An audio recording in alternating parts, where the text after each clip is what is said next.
A'udhu billahi minash shaitani rajim. Bismillahir rahmanir rahim. Watukufu ukamane di vanzo mnangali kila mfumuvili. Mwenyezi Mungu amhafadhun, Mwenyezi Mungu amnusrun, Mwenyezi Mungu ambeni suha njema, Mwenyezi Mungu ambeni maisha mengi na huri. Mwenyezi Mungu ajalie ambeni kila ya khairu kamane di kamane msisa na kila shari Mwenyezi Mungu kamane sanayo. Arjalie hasunsi pia ke ma Islam ukamane di railunga na mlazimu tasku kamane di hamriga iriki haramantu kamera soka Mungu bavuni mtume watu Muhammad sallallahu alaihi wasallam pevoni bi izni al-karim. Mes chers amis de Santé pour tous, je vous salue ce dimanche matin, il est exactement 11h40. Voilà pour une petite émission. Donc, je choisis les émissions qui ne sont pas très difficiles, hein, donc médicales, hein, et qui sont très très fréquentes. C'est-à-dire que c'est des pathologies qui sont très très simples, fréquentes et qui peuvent dégénérer et surtout qui sont très très gênantes pour que vous soyez donc à même de reconnaître les signes, hein, et surtout de vous dire, disons de vous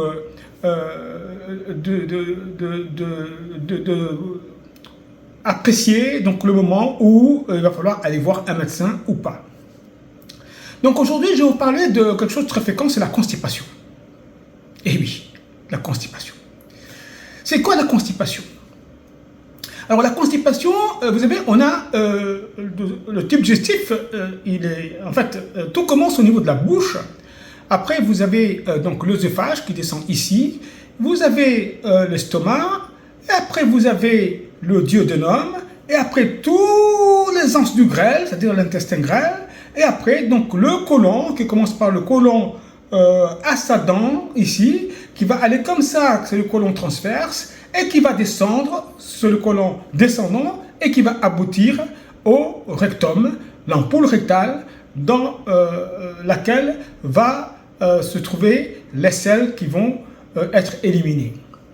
Voilà à peu près donc le trajet. Ça vous paraît rien comme ça, mais c'est très très très...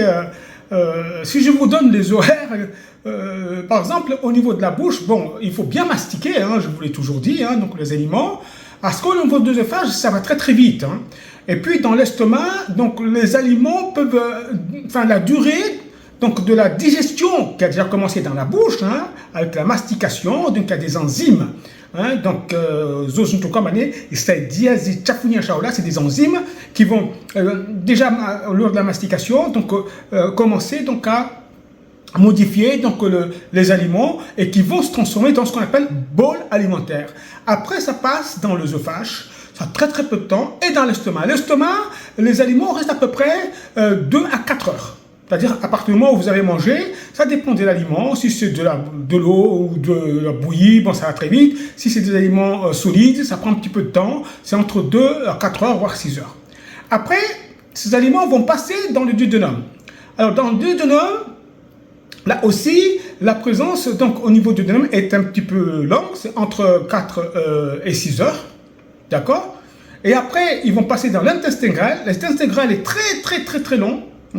Il faut c'est aux alentours de 6 mètres, 7 mètres. Alors pour parcourir toute cette distance, il faut compter à peu près 24 à 72 heures. Non, pardon, il faut compter pour parcourir toute cette distance, il faut compter à peu près 12 à 24 heures.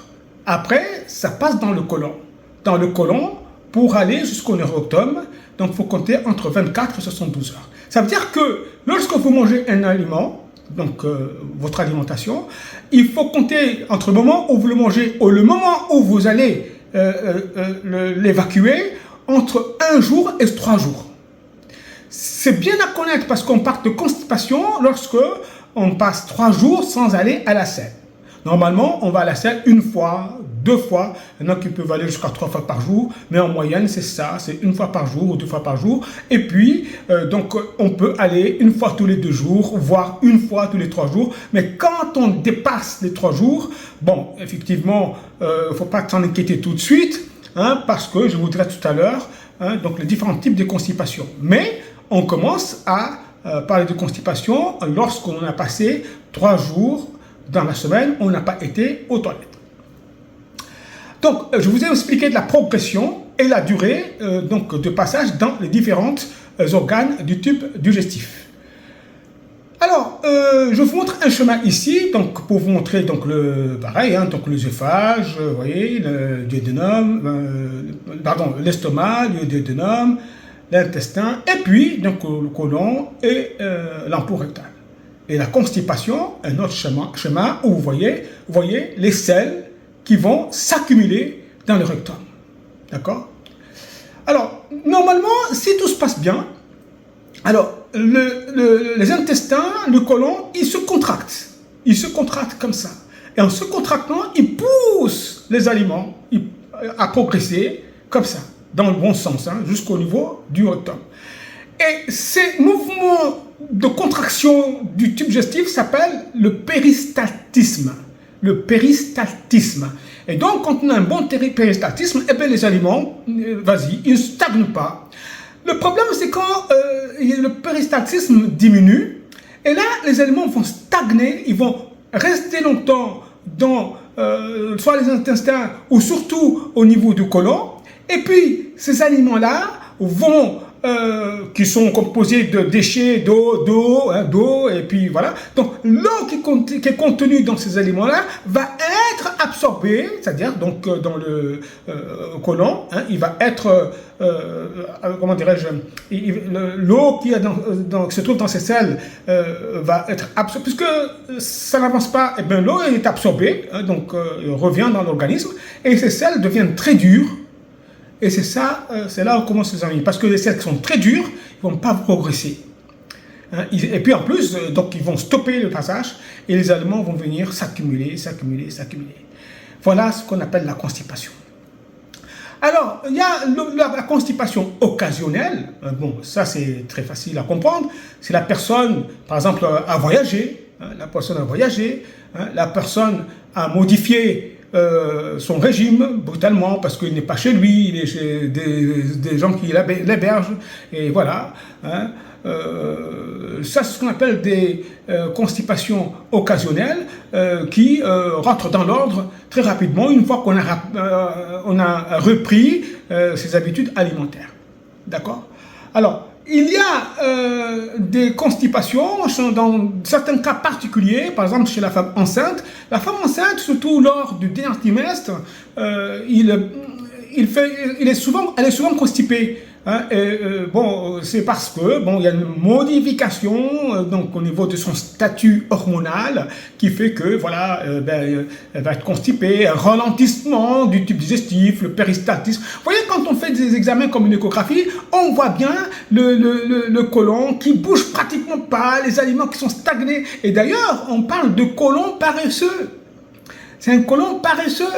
Hein, qui rentre souvent dans une entité que l'on appelle le syndrome de côlon irritable, hein, qu'autrefois on appelait la colopathie fonctionnelle. Hein. Donc vous voyez, donc voilà. Et donc maintenant, ces types de constipation par arrêt ou par stagnation, par ralentissement du péristaltisme, hein, d'accord, donc peuvent être dus à plusieurs choses. Donc ça peut être dû donc parce que la personne et surtout la sédentarité, je dis sédentaire, il ne bouge pas. La personne qui ne bouge pas, surtout quand il est assis toute la journée, ça c'est pas bon. C'est pas bon. Je vous ai dit que toutes les 2 heures, s'il vous plaît, vous travaillez, vous avez dans un cas, vous ne bougez pas. Toutes les 2 heures, lèvez-vous, faites quelques minutes de marche, revenez et ayez votre bouteille dans votre bureau. Vous voyez, moi j'ai ma bouteille dans mon bureau. Vous voyez où c'est là? J'ai commencé ce matin. Et donc ce soir, j'ai bu 1,5 litre facile, sans compter les verres que je bois quand je mange, les verres d'eau. Hein? Et donc, voilà. Il y a une bouteille dans votre bureau, comme ça, automatiquement, vous allez être poussé à boire, et comme ça, à la fin de la journée, vous aurez bu la quantité de 1,5 litre et 2 litres la journée, et ça va fluidifier donc votre organisme, tout, c'est-à-dire les poumons, les tubes digestifs, et ça va vous faire beaucoup de bien, les cellules vont être bien hydratées, etc., etc. Voilà, donc la sédentarité croît. Alors, il faut aussi éviter de grossir. Grossir, c'est-à-dire avoir du gras Vous vous rappelez, une émission précédente, on a parlé de la graisse viscérale. C'est la graisse qui se trouve dans l'abdomen, qui va entourer les viscères, l'estomac, les intestins, le cœur, les poumons. Il y a plein de graisse autour. C'est qui va diminuer la contractilité donc de ces organes, notamment le tube digestif, etc., qui va devenir paresseux. Et là aussi, c'est pas bien. Donc, faites du sport pour consommer toute cette énergie, toutes ces calories qui vont faire beaucoup plus de mal qu'autre chose. Parce que c'est ce gras qui se trouve dans le tube digestif, c'est viscéral, c'est ce gras-là qui va se déposer dans les vaisseaux, entraîner ce qu'on appelle l'athérome. Rappelez-vous, l'athérosclérose. Et donc, diminution du calibre, hypertension, infarctus, AVC, etc. Après, il faut faire attention aux médicaments. Hein. Donc, surtout quand on a mal, donc on prend des médicaments qui sont généralement de la famille des stupéfiants ou des sédatifs, ou des anticonvulsivants, des antidépresseurs. Et tous ces médicaments peuvent ralentir le transit. Alors, quand on est déjà constipé, il faut bien en parler donc avec le médecin traitant pour qu'il puisse vous prescrire, si vous en avez besoin, un médicament qui va avoir moins d'impact sur le fonctionnement de votre tube digestif. Voyez. Après, bon, tout ce qui est toxique, le tabac, tout ce qui est toxique, l'alcool, toutes ces choses-là, il faut absolument donc les éviter. Donc, et puis, l'immobilisme, je vous ai parlé de la sédentarité, hein, donc ça, c'est pas bien non plus. Hein. Et puis, la dénutrition, les gens qui sont hospitalisés, qui sont alités, l'alitement, quelqu'un qui est alité, qui ne bouge pas, eh bien, il ne va pas aller à la salle. Il va être constipé. Et donc, ces gens-là, quand ils sont alités, il faut de temps en temps, surtout les malades qui sont à la maison ou hospitalisés à la maison, qui sont alités, il faut qu'il y ait un kiné qui vienne les faire travailler, les lever, les bouger un petit peu, un massage du ventre, etc., les tourner, etc., pour leur permettre d'avoir un transit plus ou moins normal, éviter donc qu'il y ait une constipation, etc., etc. Alors, voilà ce que je voulais parler. Donc, je voulais vous parler donc en définition, c'est ce que c'est que la constipation chronique. Hein, occasionnelle, bon, ça, c'est vous avez changé un rythme alimentaire, vous avez voyagé, vous avez pris un médicament que vous ne connaissez pas, enfin, ça rentre dans l'ordre d'une fois que vous avez arrêté tout ça. Mais l'occasionnel, enfin, le chronique, ça persiste. Et je viens de vous citer un certain nombre d'éléments, ça fait partie, voilà, donc le régime alimentaire donc déséquilibré. Hein, donc surtout, vous mangez trop d'aliments pauvres en fibres, vous mangez trop de riz, trop de féculents, trop de manioc, de bananes, et tout ça frit en plus, frit. Hein, donc beaucoup d'aliments pauvres en fibres, et puis vous ne consommez pas assez d'eau, vous n'êtes pas assez hydraté, la sédentarité, et puis l'âge, plus on est âgé, plus le péristaltisme diminue physiologiquement. Donc c'est les gens âgés, il faut les pousser donc à boire beaucoup et surtout à bouger. Donc c'est pour ça qu'il faut donner dès l'âge de 50 ans, 60 ans, il faut les aider à marcher, il faut leur dire qu'il faut qu'ils marchent. Il ne faut pas les laisser accepter qu'ils s'assoient dans un fauteuil et attendre que tout le monde vienne les visiter là. Il faut les pousser à sortir, les amener à sortir, à aller faire des courses, parce que ça permet de mobiliser l'organisme, les muscles, et donc d'avoir une bonne circulation sanguine, et puis d'avoir une musculation, même au niveau abdominal, pour permettre, quand ils font la tête, ils poussent, donc avoir un ventre qui a des biscottos, enfin, en fait, non, pas un ventre qui tombe comme ça, hein, etc. Et puis voilà, donc tout ça, c'est pour améliorer leur bien-être au quotidien. Après, il y a des maladies, hein, donc il y a le diabète, le suivi diabétique est souvent constipé aussi. Une maladie qu'on appelle l'hypothyroïdie. La thyroïde, c'est une glande qui est ici, et puis quand elle dysfonctionne, quand elle ne fabrique pas les hormones thyroïdiennes qui sont très importantes pour nous, donc en quantité suffisante, on peut avoir une constipation. Il y a des maladies neurodégénératives telles que la maladie de Parkinson. Là aussi, il peut y avoir des constipations, surtout les médicaments aussi, hein, peuvent aussi participer donc à l'installation d'une constipation, hein, voyez-vous. La dépression, vous voyez, parce que quand on est déprimé, on prend des antidépresseurs qui eux aussi peuvent diminuer donc le péristaltisme, c'est-à-dire donc toute cette ces contractions automatiques qui font progresser donc le bol alimentaire. jusqu'au rectum et qui s'évacue. Alors plus on boit, plus que les selles sont hydratées, plus ils pèsent et plus ils vont sortir facilement. Quand ils stagnent, parce que le péristaltisme est diminué pour toutes ces raisons que je viens de citer, et bien en plus, quand ils stagnent, et bien, il y a les bactéries vont vous les attaquer, ils vont fermenter, il va y avoir des gaz. Le monsieur ou la dame va avoir un ballonnement, il va avoir un gros ventre avec des bruits hydroaériques, ça va faire mal, des crampes partout, voilà. Et puis quand les os sont durs, quand il va aller aux toilettes, il va avoir mal, il va avoir une douleur. Et ça, cette douleur aussi peut dissuader. Quand on a envie d'aller aux toilettes, on n'ira pas. On a peur d'avoir mal. Alors que le fait, quand on a envie d'aller aux toilettes, d'y aller tout de suite, c'est aussi une des causes dans la prise en charge de la constipation. Dès que vous faites comme ça, dès que vous sentez que vous avez envie d'y aller, vous y allez. Si vous vous empêchez, vous avez peur, eh ben, vous allez être obligatoirement constipé. Et puis privilégier donc, les aliments riches en fibres. Donc le pain complet, les légumes, la salade, les choux, les artichauts, enfin tout ce qui est légumes verts, donc les fruits, beaucoup de fruits. Après, non seulement ils favorisent le transit, mais aussi ils vont vous protéger, vitamine C, booster votre système immunitaire, éviter donc diminuer la survenue de pathologies cancéreuses, etc.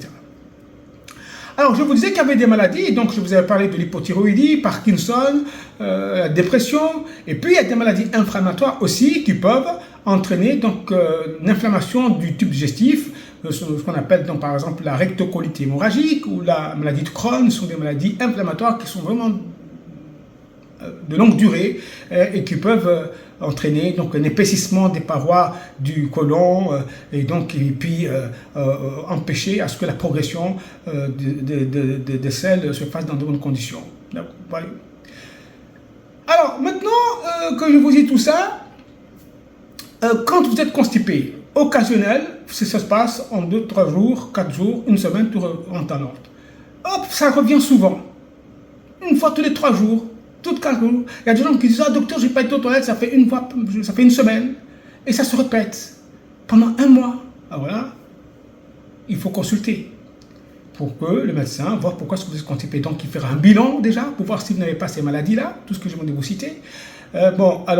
Évidemment, il peut faire une biologie, voir si vous n'avez pas une anémie, donc qui peut aussi pousser à aller chercher si vous n'avez pas de pathologie digestive à l'intérieur, donc type digestif. Par exemple, faire une coloscopie, voir s'il n'y a pas de tumeur ou de polype ou quelque chose d'inflammatoire. Et puis, lorsque les selles que vous émettez s'accompagnent de sang, là c'est obligatoire, il faut absolument consulter un médecin. Voyez-vous ? Donc voilà, c'est-à-dire que quand est-ce que vous devez avoir un médecin tout de suite, c'est quand vous allez aux toilettes, vous constipé, hop, vous avez des selles qui et puis du sang. Ça, c'est avoir un médecin tout de suite. Vous avez très très mal, avec un ventre ballonné, avec de nausées et de vomissements, vous avez un médecin tout de suite. Parce que se pourrait qu'il y a un obstacle et les aliments ne progressent pas. Donc vous êtes ballonné, vous vomissez, donc vous avez de la fièvre, etc. C'est peut-être une occlusion ou même une perforation, donc type digestif, un médecin tout de suite. Alors quand vous avez, donc je disais, donc nausées, vomissements, ballonnement, fièvre, voir un médecin tout de suite. Saignement, c'est avoir un médecin tout de suite. Maintenant, quand vous avez un arrêt des gaz, c'est-à-dire que vous n'arrivez pas à éliminer les gaz, donc il faut aussi voir un médecin tout de suite, c'est une occlusion. Alors, maintenant, si vous allez aux toilettes une fois tous les semaines, tous les 2 semaines, mais bon, il n'y a pas de ces signes-là, il n'y a pas de sang, bon, il peut y avoir des glaires. Là, vous pouvez voir un médecin, mais bon, pas tout de suite, ça peut attendre dans les jours à venir, par exemple. Maintenant, si vous avez mal au ventre, vous êtes constipé, mais vous avez déjà été suivi par un médecin qui connaît déjà votre cas, il sait pourquoi vous êtes constipé, il y a eu une exploration, on a tout regardé, s'il y avait à droite et à gauche quelque chose, il n'y a rien, bon, il va même donner un médicament. À ce moment-là, vous pouvez vous automédiquer, vous pouvez prendre votre traitement et puis aller voir le médecin si jamais ça ne va pas. Mais sachez que la constipation, c'est quelque chose de très très fréquent, donc c'est 3 à 5% donc, de la population adulte. c'est quand même pas rien. Et puis c'est très gênant. Alors, il y a une chose qui est aussi quand vous allez aux toilettes, hein, donc les toilettes d'aujourd'hui, vous voyez, je vais vous montrer, donc là, vous avez des toilettes, on est assis, mais on est mal assis, on est assis sur une trône avec les pieds qui tombent. Alors que la meilleure position pour faciliter la défécation, c'est-à-dire la sortie des selles, c'est d'avoir les pieds à hauteur du trône. Donc, moi, ce que je conseille, c'est de prendre un tabouret, enfin, une sorte de banc. Vous mettez le pied dessus pour avoir les pieds à hauteur du trône. Donc, vous allez avoir un truc, enfin, vous n'allez pas avoir les pieds qui descendent, et vous allez avoir le dos qui va être comme ça, avec les pieds comme ça. Vous voyez? Et donc, ça va favoriser la descente donc, des selles. Ça, c'est très important, il faut le faire. Vous mettez les pieds sur quelque chose pour les élever à hauteur du trône, et là vous allez voir, vous allez aller et mettez-vous droit comme ça là, et vous allez voir, ça va sortir très facilement que quand vous êtes assis normalement comme on le fait tout le temps. Et puis le régime, voilà, donc je vous ai montré quelques régimes. Donc mangez plutôt, ayez une assiette colorée, j'arrêterai pas de le dire, ayez une assiette colorée. Enfin, bon, évidemment, si tu ne vas pas, bon, évidemment, il y a les médicaments. Mais ça, les médicaments, c'est l'affaire du médecin, donc qui va choisir le médicament qui va vous permettre donc d'aller aux toilettes sans danger, et puis reprendre une activité physique, boire beaucoup, alimentation riche en fibres, et puis, je vous ai dit tout à l'heure, améliorer la position sur les toilettes. Vous voyez, les toilettes turques, c'est pas mal, hein. C'est vrai que ça paraît pas très beau, mais c'est pas mal. Hein. Quand vous êtes assis sur les trucs, ils ont bien pensé. Hein. Voilà, donc essayez de faire ça, vous voulez, tout se passera bien. Voilà, donc je vous dis à peu près ce que c'est que la constipation. Attention, constipation, c'est vrai, bon, occasionnel, oui. Chronique, ça peut être tout simplement parce que, voilà, je vous ai donné quelques les causes. Mais attention, si sel plus sang, si pas de sel avec vomissement, nausée et fièvre, si pas de sel avec arrêt des gaz, ça c'est des urgences immédiates. Vous voyez, après le reste, ça peut attendre un petit peu. Et puis si vous êtes déjà connu, vous pouvez prendre des médicaments que vous avez, et si ça ne va pas, voyez votre médecin pour faire un bilan, pour rechercher les maladies que j'ai citées, le diabète, l'hypothyroïdie, les neuropathies les pathologies neurodégénératives telles que les Parkinson, la sclérose en plaques, et puis voir s'il n'y a pas de, surtout quand vous saignez, faire une coloscopie, voir s'il n'y a pas de lésions, de tumeurs ou des maladies qui saignent telles que la rectocolite hémorragique, la maladie de Crohn, etc., etc. Mangez beaucoup de fibres, mangez beaucoup de légumes, buvez beaucoup, mangez des fruits, activité physique, arrêtez l'alcool, arrêtez le tabac, bougez beaucoup, activité physique, et vous vivrez longtemps. Je dis quoi? Vous vivrez longtemps. Mais tout ça, ça dépend de vous. Le médecin est là juste pour vous aider. Bye bye.